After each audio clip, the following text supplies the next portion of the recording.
요즘 TV에 보면 먹방 프로그램이 천지입니다. 먹방이란 말 그대로 먹는 장면을 보여주는 방송입니다. 영국 잡지 이코노미스트에서 보면요, 한국인이 먹방에 열광하는 이유로 불안과 불행 때문이라고 지적했습니다. 즉, 남이 맛있게 먹는 것을 보면서 또 먹으면서 대리만족으로 현재의 불안을 잊게 만든다는 것이죠. 좋게 말하면 음식으로의 욕구 충족으로 안정감을 느낀다는 것입니다. 그런데 문제는 이런 먹방 프로그램이 많아도 너무 많다는 것입니다. 이로 인해 오늘날 현대인들은 불안과 허전함을 달래는 듯 하지만 실제로는 이것으로 인해 더 무뎌져 가고 있다는 사실입니다. 더구나 그리스도인들 역시 이런 먹방과 같은 방법으로 영적 결여성마저도 대리만족하는 착각에 빠져 있고 갈수록 무뎌져 가고 있다는 사실입니다. 오늘 저와 여러분 어떠신가 한번 보십시오. 가장 공허하고 힘들 때 무엇을 찾고 있으십니까? 하나님의 말씀을 찾고 구하고 먹으려 하지 않고 무엇으로 해결하려는 삶을 찾고 있는지 말입니다. 다윗은 마치 하나님의 자신을 버린 것과 같은 고통 속에 있을 때도 하나님만 구하고 바랬습니다. 그런 그의 고백과 신앙 때문에 결국 그는 인생의 가장 선하신 하나님을 만날 수 있었습니다. 그래서 다윗은 그 은혜를 우리에게 나누고자 이렇게 말하고 있습니다.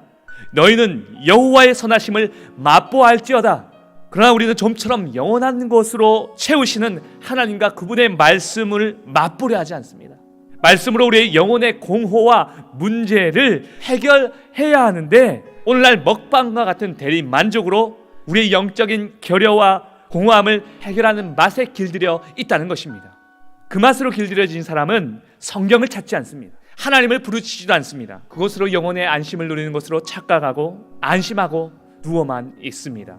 그러나 하나님의 선하심을 맛본 사람은 그저 안심하고 누워만 있지 않습니다. 세상의 어떤 먹방보다 꿀송이보다 더 단 하나님의 말씀을 맛보고 깨닫게 되게 됩니다. 그래서 말씀을 더 가까이 합니다. 그리고 세상에 대하여 맛을 내는 소금으로 변화되게 되는 것입니다. 이것이 진정 하나님이 말씀하시는 만족이요 평안이요 선하심인 것입니다. 그러므로 여러분, 일시적인 만족으로 영원히 안심하다는 착각으로 살지 마십시다. 그리고 안심하여 눌러 엎드려 있는 자로 살지 마십시다. 영원의 만족으로 영혼을 만족시키는 여호와 하나님을 만나게 되기를 진심으로 축원합니다. 그리고 날마다 말씀을 묵상하며 그 맛의 진가를 알아가는 저와 여러분 되기를 간절히 축원합니다. 똑같이 먹는 것이지만 먹는 대상을 바꾸십시오. 이제는 하나님의 말씀을 먹고 하나님의 선하심을 맛보게 되게 되고 꿀송이와 같이 단 인생으로 살아갈 수 있는 저와 여러분의 인생이 되기를 간절히 축원드립니다. 행하여